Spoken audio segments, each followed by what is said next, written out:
हर हर महादेव ओम काली। तो प्रिय भक्तजनों, आज का हमारा टॉपिक है कि भूत प्रेत क्या होते हैं और अगर ये होते हैं तो ये कहाँ रहते हैं। तो इस विषय में आज के वीडियो में मैं आपको बताऊंगा। तो मित्रों, भूत प्रेत नहीं होते या हर जगह होते हैं ये नहीं बोल सकते हम। भूत होते हैं और वो कैसे होते हैं ये मैं आपको आगे बताता हूँ। भूत प्रेत गांव देहात की बात है ऐसा माना जाता है, क्योंकि शहरों में जो लोग रहते हैं, जो कि पश्चिमी संस्कृति में पले बढ़े हैं और उसी को सच मानते हैं, तो वो सोचते हैं कि भूत प्रेत गांव देहात की बात है, जहां पर अनपढ़ लोग रहते हैं या जहां अंधविश्वास है। तो इस तरह से गांव देहात को माना जाता है कि भूत प्रेत वहां रहते हैं। लेकिन आजकल के जो पढ़े लिखे लड़के हैं वो विश्वास नहीं करते हैं कि भूत प्रेत होते हैं, क्योंकि वो साइंस में विश्वास करते हैं और भूत प्रेत साइंटिफिक चीज नहीं है। तो वह यही सोचते हैं कि भूत है ही नहीं, प्रेत है ही नहीं। अब हम समझते हैं कि भूत होता क्या है। भूत का शाब्दिक अर्थ होता है मनुष्य। भूत संस्कृत का एक शब्द है जिसका अर्थ होता है मनुष्य, और आज का मनुष्य भूत से कम नहीं है। जरा सी बात पर मर्डर कर देता है, एक राई को पहाड़ बना लेता है और दूसरे व्यक्ति को नुकसान पहुंचाता है, हिंसा करता है, चाहे यह हिंसा शारीरिक रूप में हो, मानसिक रूप में हो, आर्थिक रूप में हो या फिर सामाजिक रूप में हो। तो आप यह तो मत समझिएगा कि आज का मनुष्य भूत प्रेत से कम है। फिर भी हम चलिए बात करते हैं कि भूत और प्रेत होते हैं या नहीं होते हैं। तो भूत का तो मैंने आपको बता दिया, वह तो मनुष्य का ही नाम है। हाँ, प्रेत के बारे में हम बात कर लेते हैं। प्रेत एक ऐसा जीव होता है कि जिसका शरीर नहीं होता है, जो मर जाता है और शरीर उसका खत्म हो जाता है, तो उसे प्रेत हम कह सकते हैं। जब तक उसका पिंडदान नहीं होता तब तक वह प्रेत रूप में घूमता रहता है। 10 से 12 दिन तक मृत्यु के बाद वह उसी घर में रहता है। अंगूठे के साइज में, वायु रूप में यह रहता है। जब उनके परिजन श्राद्ध कर देते हैं तो वह चले जाते हैं। अब इस चीज को हम आराम से समझ लेते हैं। तो मित्रों, जब किसी व्यक्ति की मृत्यु होती है तो वह प्रेत रूप में, वायु रूप में शरीर से बाहर निकल जाता है और वह अपने ही शरीर को पड़ा हुआ देखता है। उसे विश्वास ही नहीं होता कि मृत्यु हो चुकी है। वह देखता है कि उसके परिजन आसपास रो रहे हैं, कोई अर्थी बना रहा है, कोई चिता सजा रहा है। तो वह देखता रहता है और उनको बोलने की कोशिश करता है कि तुम क्यों रो रहे हो, मैं तो यही हूँ। लेकिन वह न उन्हें छू सकता है, न ही किसी को उसकी आवाज़ सुनाई देती है। तो उसकी अर्थी को उठाया जाता है, राम नाम सत्य बोल के उसकी अर्थी को उठा के शमशान में ले जाया जाता है। तो वह अपने शरीर के साथ शमशान तक साथ चलता है कि कहीं मैं मरा नहीं हूँ। शमशान में जाने के बाद क्या होता है, उसकी चिता सजाई जाती है और उसके शरीर में आग लगा दी जाती है, या उसको कहिए कि उसको जला दिया जाता है। इसके बाद उसका शरीर राख हो जाता है। जब तक वह आग जलती रहती है वह उसी शरीर के साथ वहीं खड़ा रहता है कि मैं दोबारा कैसे इस शरीर में घुस जाऊं। लेकिन ऐसा होता नहीं है। जब उसका पूरा शरीर जल जाता है तब वह राख को देखकर निराश होकर वापस लौटता है और वह उसी घर में जाता है जहां से वह पैदा हुआ था। तो वहां जाने के बाद वह क्या करता है, वह वहीं बैठ जाता है और 10 से 12 दिन तक उसी घर में रहता है, वायु रूप में वो रहता है। तो अब हम जान लेते हैं कि वायु रूप में भूत प्रेत कैसे रहता है। तो हमारा शरीर जो है मित्रों, वह 5 तत्व से बना हुआ है। यह आपको पता होगा, आकाश तत्व, वायु तत्व, अग्नि तत्व, जल तत्व और पृथ्वी तत्व। तो इन 5 पंच महाभूतों से, मतलब पंच तत्वों से हमारा शरीर बना हुआ होता है। हमारा जो भौतिक शरीर है, जिसको हम फिजिकल बॉडी भी कह सकते हैं, जो कि हमारा शरीर है, यह पृथ्वी और जल तत्व से मिलकर बना होता है। क्योंकि हमारे शरीर में जो खून है, जो पानी है, वह जल तत्व से संबंधित होता है। बाकी जो ठोस चीजें हैं वह पृथ्वी तत्व से संबंधित होती हैं। और तीसरा होता है अग्नि तत्व। तो मृत्यु के बाद व्यक्ति का जो है आकाश तत्व और वायु तत्व वह एक साइड हो जाता है और जो जल तत्व है और पृथ्वी तत्व है वह चिता में जल जाता है। इसके बाद जो प्रेत होता है उसमें सिर्फ 3 तत्व बचते हैं, अग्नि, वायु और आकाश तत्व। अग्नि तत्व के कारण उसे भूख लगती है, प्यास लगती है, उसे इच्छाएं होती हैं, तरह तरह की वो कामनाएं होती हैं, वासनाएं उसकी जो है वह वैसी की वैसी रहती हैं। वह अग्नि तत्व के कारण होता है। कई बार किसी को प्रेत दिखाई भी दे जाता है तो वह भी अग्नि तत्व के कारण होता है, क्योंकि आप आकाश तत्व को देख नहीं सकते, वायु तत्व को आप देख नहीं सकते, केवल अग्नि तत्व को आप देख सकते हैं। तो कभी कभी जिस व्यक्ति को प्रेत दिखाई दे जाता है तो वह उसी अग्नि तत्व के कारण होता है। इसीलिए हम जब श्राद्ध करते हैं या पितरों के नाम से हम दिए जलाते हैं या सुगंधित धूप लगाते हैं, अगरबत्ती लगाते हैं या फिर अंगियारी करके उसके ऊपर कुछ खाना डालते हैं, तो वह किस तरह से होता है? क्योंकि अब उस व्यक्ति का जो है भौतिक शरीर नहीं है उसके पास, पृथ्वी तत्व और जल तत्व उससे दूर हो जाते हैं, लेकिन 3 तत्व रहते हैं, अग्नि तत्व, वायु तत्व और आकाश तत्व। तो उसे भूख प्यास सब कुछ उसी तरह से लगता है, लेकिन अब वह खा नहीं सकता क्योंकि शरीर नहीं है। अब उसकी खुराक क्या है, वह क्या खाता है? उसकी खुराक अब सुगंध होती है, वह खुशबू लेता है और उस खुशबू को लेकर वह तृप्त हो जाता है। इसीलिए आप धूप जलाते हैं, अगरबत्ती जलाते हैं, दीपक जलाते हैं या फिर आप अगियारी करके उसके ऊपर घी डालते हैं, तेल डालते हैं, शहद डालते हैं या कुछ भी आप डालते हैं अपने पितरों के लिए, अपने देवी देवताओं के लिए, तो उसकी सुगंध से वह तृप्त हो जाता है। तो ऐसा आप समझ लीजिएगा। तो अब हम बात कर लेते हैं उन भूत प्रेतों की जो श्राद्ध तर्पण के बाद भी यही रहते हैं, घर में ही रहते हैं। उसके क्या कारण हैं? तो उसके कुछ अलग अलग कारण हैं। प्रत्येक व्यक्ति के साथ, जीवन के साथ अलग अलग अनुभव है, अलग अलग कारण हैं, लेकिन जो मुख्य कारण है वह मैं आपको बता देता हूँ।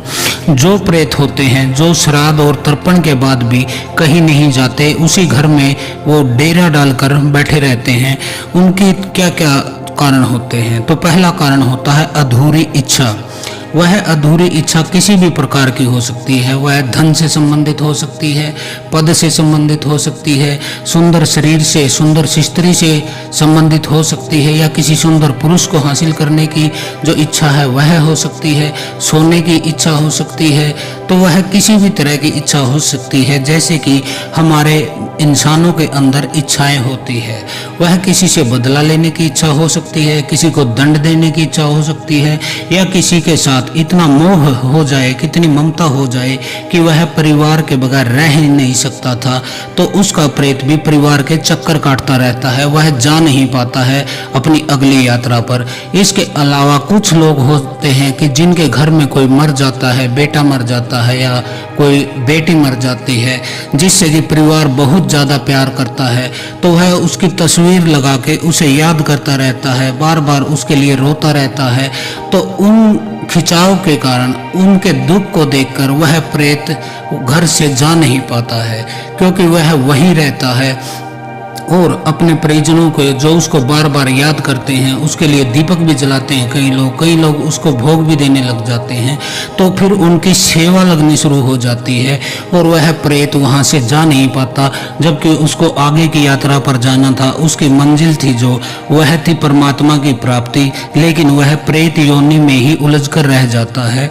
तो ऐसे लोगों को मैं कह देना चाहता हूँ कि मृत्यु के बाद यदि आप अपने उस परिजन की तस्वीर घर में रखते हैं, बार बार उसको देखकर रोते हैं, उसको याद करते हैं, उसको दीपक जलाते हैं, या फिर उसकी कोई जो प्यारी चीज होती है, जो यादगार होती है, उसको आप संजो कर रखते हैं, तो यह उस व्यक्ति के लिए बहुत ही बुरी चीज है, खतरनाक चीज है। वह बेचारा यहीं भटकता रहता है और दुख भोगता रहता है, क्योंकि वह अपनी आगे की यात्रा जो होती है, उत्थान की यात्रा होती है, जो मुक्ति की यात्रा होती है, वह नहीं कर पाता है आपके लोभ और मोह के कारण, क्योंकि आप उसे छोड़ते नहीं हो, मानसिक रूप से याद करते हो, और वह भी बेचारा वहीं पर बंद कर बैठ जाता है। इसके बाद दूसरे नंबर पर जो होते हैं प्रेत, वह होते हैं आत्महत्या करने वाले। तो आत्महत्या जो करता है व्यक्ति, तो आत्महत्या हमारे धर्म में एक बहुत बड़ा महापाप है। तो जो कोई आत्महत्या करता है तो उसको राम जी की तरफ से, उस परमात्मा की तरफ से एक दंड दिया जाता है। वह दंड 10 गुना भी हो सकता है और 1000 गुना भी हो सकता है। अब इसका अनुमान हम कैसे लगाएं कि वह व्यक्ति जो आत्महत्या करता है, जो स्वयं को मार लेता है, तो मान लीजिए कि उसकी उम्र 100 वर्ष की थी, उसे 100 वर्ष जीना था इस जीवन में, इस जन्म में, लेकिन वह 30 की आयु में या 20 की आयु में अपनी आत्महत्या कर लेता है, सुसाइड कर लेता है, इहलीला समाप्त कर लेता है, खुद को मार लेता है। और वह फिर आप देखिए 100 में से 20 यानी कि 80 वर्ष उसकी लाइफ बाकी थी, तो उस बाकी लाइफ को 10 से गुना किया जाता है, फिर कई बार तो 100 से गुना किया जाता है। अब आप 80 को 10 से गुना करके देखिए 800 वर्ष। तो अब उसे 800 वर्ष इसी धरती पर भटकना पड़ता है। जो आत्महत्या का जो है वो करने वाला होता है, उस व्यक्ति को मुक्ति नहीं मिलती, उसे इसी तरह भटकते फिरते रोते पीटते रहना पड़ता है। और वह हाथ जोड़ जोड़ कर परमात्मा से प्रार्थना करता है कि हे ईश्वर, अब मुझे यहाँ से उठा लो, मुझे यहाँ से निकालो, मुझे या तो नया जन्म दो या फिर मुझे मुक्त करो, इस प्रेत योनि से मुक्त करो। क्योंकि वह तड़पता फिरता है, भटकता फिरता है, उसको कोई रास्ता दिखाई नहीं देता है। तो आत्महत्या करने वाला जो होता है वह भी प्रेत रूप में भटकता रहता है। इसके बाद दूसरा आता है जो तीसरे नंबर पर है, वह है हत्या करने वाला। किसी की यदि कोई व्यक्ति हत्या करता है तो यह भी एक महापाप की श्रेणी में आता है। एक मनुष्य की हत्या 100 गौ माता की हत्या के बराबर होती है। आप यदि एक मनुष्य को मारते हैं, आपको 100 गौ की हत्या का दंड मिलता है। यह हमारे शास्त्रों का, हमारे हिंदू धर्म की जो है उसमें बताया गया है। तो जो किसी की हत्या करता है उस व्यक्ति को के साथ क्या होता है, मान लीजिए आपने किसी व्यक्ति को मार दिया, उसकी उम्र अभी 25 साल थी और उसे जीना था 50 साल। मान लीजिए एक छोटा सा अनुमान हम लगा देते हैं, तो आपने उसके 25 साल पहले ही उसकी हत्या कर दी, तो 25 को 1000 से गुना किया जाता है। तो आप मान लीजिए कि आपको 25,000 साल तक अब प्रेत योनि में इसी तरह भटकते फिरते रहना पड़ेगा। कोई तांत्रिक आपको पीटेगा, कोई शक्तियाँ आपको पीटेंगी, आपको न खाने को मिलेगा न पीने को मिलेगा, आप वही तरह घूमते रहोगे जैसे एक धोबी का कुत्ता हो जाता है जो घर का रहता है न फिर घाट का रहता है। इसके बाद आता है नंबर 4।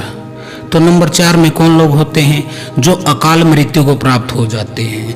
अकाल मृत्यु कैसे होती है, जैसे कि कोई एक्सीडेंट हो जाता है और आपकी अकाल मृत्यु हो जाती है, रेल से कटने से आपकी मृत्यु हो जाती है, या फिर डूबने से आपकी मृत्यु हो जाती है। इस तरह से किसी भी वजह से यदि आपकी अकाल मृत्यु हो जाती है तो भी आपको प्रेत बन के रहना पड़ता है। आपने कई बार देखा होगा जहाँ पर कोई एक्सीडेंट होकर मरता है तो कई बार ऐसा होता है, यह संजोग कहिए या फिर सत्य कहिए, इसको वो आप अपना दिमाग लगाइए, हम केवल आपको बता सकते हैं कि जहाँ पर एक्सीडेंट होकर कोई मरता है, कई बार देखने को मिलता है वहाँ बार बार एक्सीडेंट होने शुरू हो जाते हैं, बार बार वहाँ मृत्यु होने लगती है। कोई तालाब में डूब कर मरता है तो वहाँ बार बार ऐसी घटनाएं होने लग जाती हैं। कभी कोई बुजुर्ग गिर के डूब के मर जाता है, कभी कोई बच्चा डूब के मर जाता है, इस तरह उनकी मृत्यु होने लगती है। और इसी तरह रेल से जो कट के कहीं पे मरते हैं तो उसी स्थान पर बार बार व्यक्तियों के साथ दुर्घटना होती है या फिर वह आत्महत्या कर लेते हैं रेल के नीचे कट के। तो यह होता है, इन स्थानों पर भी प्रेत रहते हैं। जो वहां पे मरा है तो वही रह गया। अब वह अपनी संख्या बढ़ाने के लिए, क्योंकि वह अकेला था तो वह अपनी संख्या बढ़ाना चाहता है, क्योंकि उसका मन नहीं लग रहा अकेले का, वह वहाँ से जा भी नहीं सकता, क्योंकि बार बार वही घटना है जो उसके दिमाग पे, उसके जो है मन था, उसका जो कारण शरीर था, उसके संस्कार थे, उस पर उस घटना की छाप लग जाती है और वह वहीं रह जाता है। तो वह अपनी संख्या बढ़ाने की कोशिश करता है।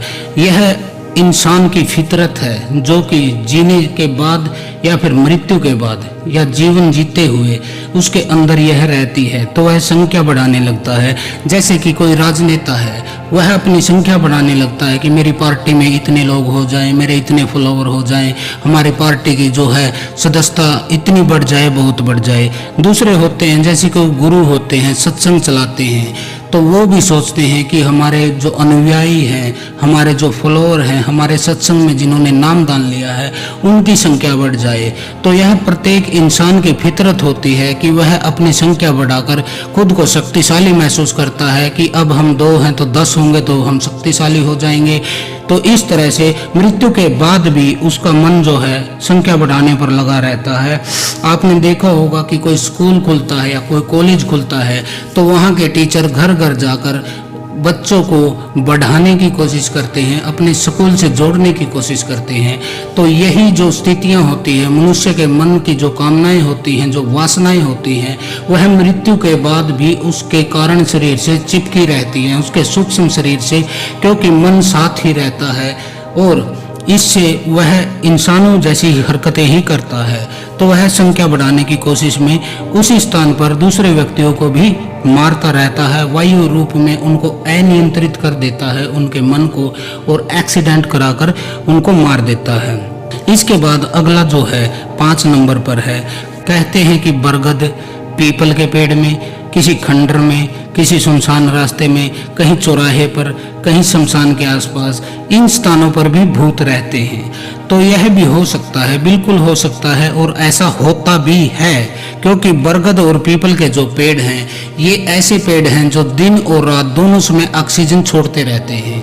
तो वह प्रेत ऐसी स्थान को चुनता है जहाँ पर कि उसे ज़्यादा शांति मिलती है, उसको कम कठिनाइयों का अनुभव करना पड़ता है, जो उसकी भूख है, प्यास है, जो उसके अंदर अग्नि तत्व की वजह से जो परेशानियां हैं, वह वहाँ बैठता है और वहाँ पर उनको शीतल करता है इन पेड़ों में। इन पेड़ों को इसीलिए हम शुभ मानते हैं, इनमें जल चढ़ाते हैं, हम दीपक जलाते हैं, इनको सींचते हैं, तो इनकी हम पूजा करते हैं। ये पेड़ बड़े ही महत्वपूर्ण हैं। पीपल का पेड़ जो होता है वह दिन में भी ऑक्सीजन देता है और रात को भी ऑक्सीजन देता है, और यह बहुत अच्छा पेड़ होता है। इसके अलावा किसी खंडर में भूत रहते हैं, कुछ भूत होते हैं जो खंडर में रहने लग जाते हैं, सुनसान रास्ते पर रहने लग जाते हैं, कि जिनको मनुष्यों से थोड़ा बचना होता है वह सुनसान रास्ते पर रहते हैं, जो डरते हैं भीड़ भाड़ से। और कुछ चौराहे पर भूत खड़े रहते हैं, क्योंकि वह आते जाते व्यक्तियों को देखते रहते हैं, क्योंकि अब उनके पास कोई काम नहीं होता है, ना तो वह मुक्ति के रास्ते पर जा सकते हैं, न ही वह इस योनि से बाहर जा सकते हैं।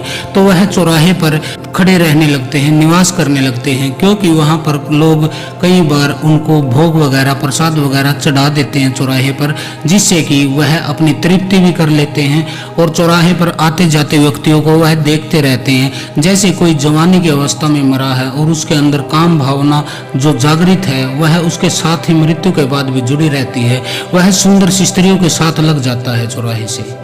कोई सेंट लगा के यदि महिला चले, इत्र लगा के चले, माहवारी के समय में मेहंदी लगा के चले, या फिर कोई बहुत ज़्यादा सुंदर हो, तो उस व्यक्ति का मन उस पर आ जाता है, उस प्रेत का मन आ जाता है, और वह उससे चिपक जाता है या चिपट जाता है या फिर उसके साथ लग जाता है। तो चौराहों पर भी भूत प्रेत रहते हैं।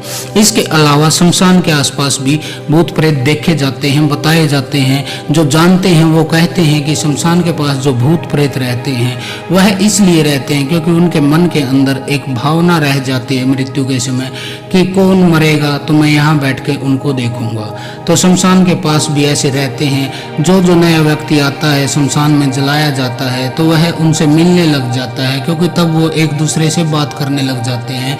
तो ऐसे उसके जो पिछले जन्म का मोह था, जो उसका गांव का, परिवार का, आस पड़ोस का जो मोह था, इसकी वजह से कुछ भूत प्रेत शमशान के आसपास भी घूमते रहते हैं, क्योंकि उन्हें मुक्ति नहीं मिलती। उन्होंने अकाल मृत्यु प्राप्त की है, या फिर उन्होंने आत्महत्या की, या किसी की हत्या की है, या कोई ऐसा महापाप किया है जिसकी वजह से उनको मुक्ति नहीं होती, और वो सैकड़ों वर्षों तक, हजारों वर्षों तक प्रेत योनि में ही उन्हें भोगना है। तो वह ऐसे स्थानों पर रहने लग जाते हैं। तो ये थी आज कुछ भूत प्रेत के बारे में जानकारी। आशा है कि ये जानकारी आपको अच्छी लगी होगी, ज्ञानवर्धक लगी होगी, और आप इससे अच्छी तरह से समझ गए होंगे कि भूत और प्रेत आखिर होते क्या हैं, और यह बनते कैसे हैं, और यह रहते कहाँ हैं। तो आज के लिए इतना ही। हर हर महादेव। ओम काली।